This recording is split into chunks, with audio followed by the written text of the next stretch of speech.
ఏ పంట పండించినా గిట్టుబాటు ధర అయితే లేదు, కానీ ప్రభుత్వం రైతులకి అండగా ఉండాల్సింది పోయి ఓజీ లాంటి సినిమాలు పవన్ కళ్యాణ్ గారు నటించిన ఓజీ సినిమాకి బెనిఫిట్స్ 1000 రూపాయలకు అమ్ముకోవచ్చు, మీకు అండగా మేము ఉన్నామని ప్రభుత్వం ఈరోజు ప్రకటించుకుంది. కానీ రైతన్న ఏ పంట పండించినా రైతన్న కుటుంబం రెక్కల ముక్కలు చేసుకొని ఈరోజు ఆ పొలంలో రాత్రనక పగలనక కష్టపడి పంట మార్కెట్కి తెస్తే మాత్రం రైతన్న కుటుంబానికి కానీ భరోసా ఉండదు, రైతన్న పంటకి భరోసా ఉండదు. ఓజీ సినిమాకి మాత్రం భరోసా ఉంటుంది. 1000 రూపాయలు బెనిఫిట్స్.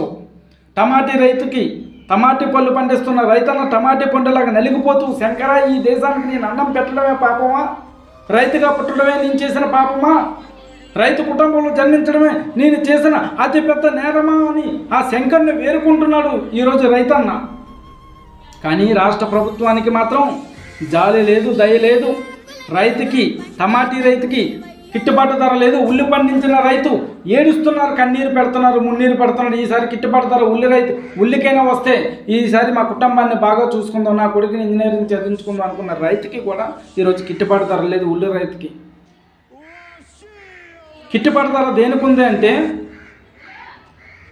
గిట్టుబాటు ధర ఈరోజు రాష్ట్రంలో దేనికి ఉందంటే ఓజీ సినిమాకి బెనిఫిట్స్ 1000 రూపాయలకి అమ్ముకుంటున్నారు. ఉల్లి రైతుకి మద్దతు ధర లేదు, టమాటా రైతుకి మద్దతు ధర లేదు, నిరుద్యోగులకు ఉద్యోగాలు లేవు, మెడికల్ కాలేజీలు పీపీపీ ద్వారా బడాబాబులకు ఇచ్చేస్తారేమో ప్రజలు ఆందోళనలో ఉన్నారు.